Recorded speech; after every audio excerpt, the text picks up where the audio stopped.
Hi guys. One thing that we do at the Freedom Center is redefine words. So today, let's redefine compassion.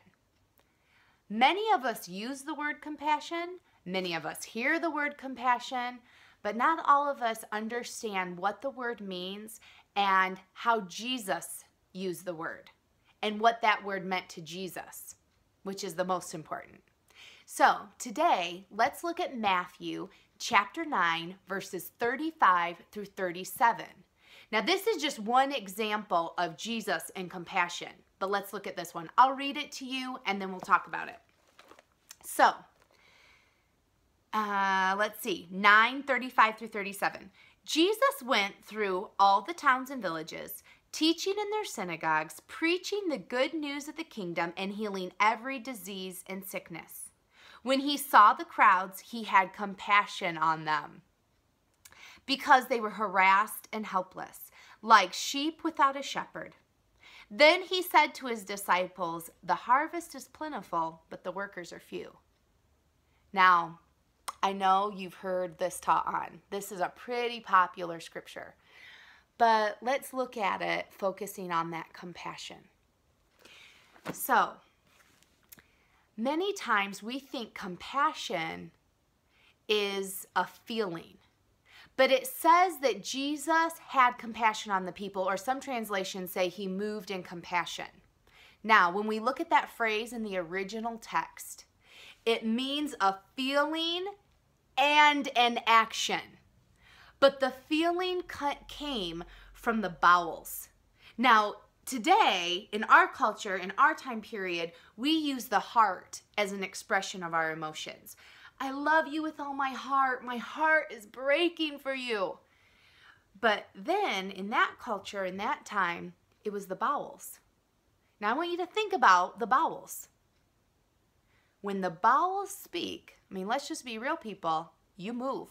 You do something about it. When the bowels move, you move. I want you to understand that when we're looking at the word compassion, because compassion is not sympathy. Sympathy is, I'm sad for you. I'm sad for what you're going through.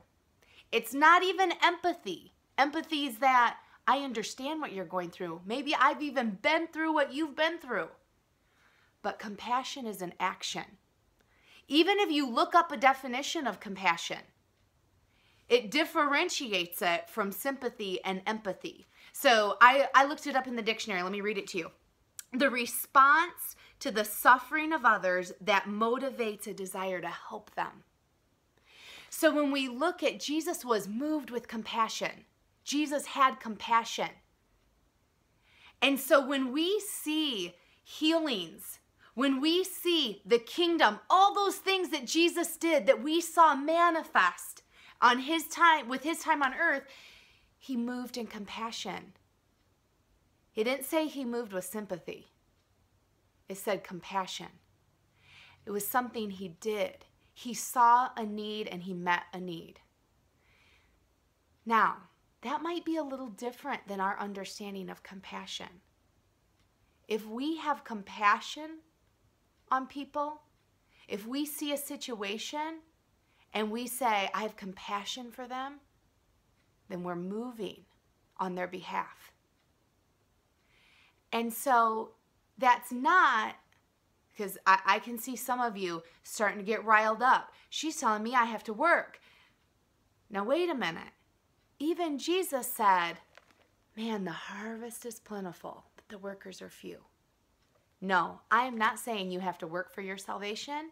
I am not saying you have to work for God's love.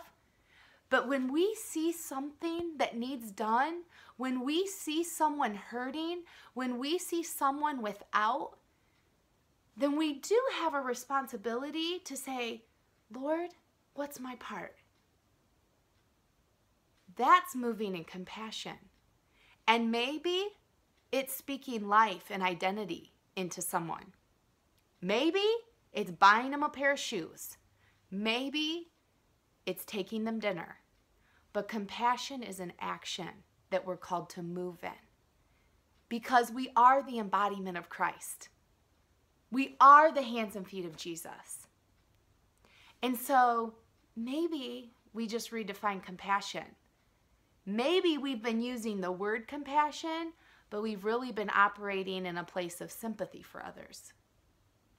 And so today and every day, as you encounter people in need, let's just ask the Lord, what's my part in this?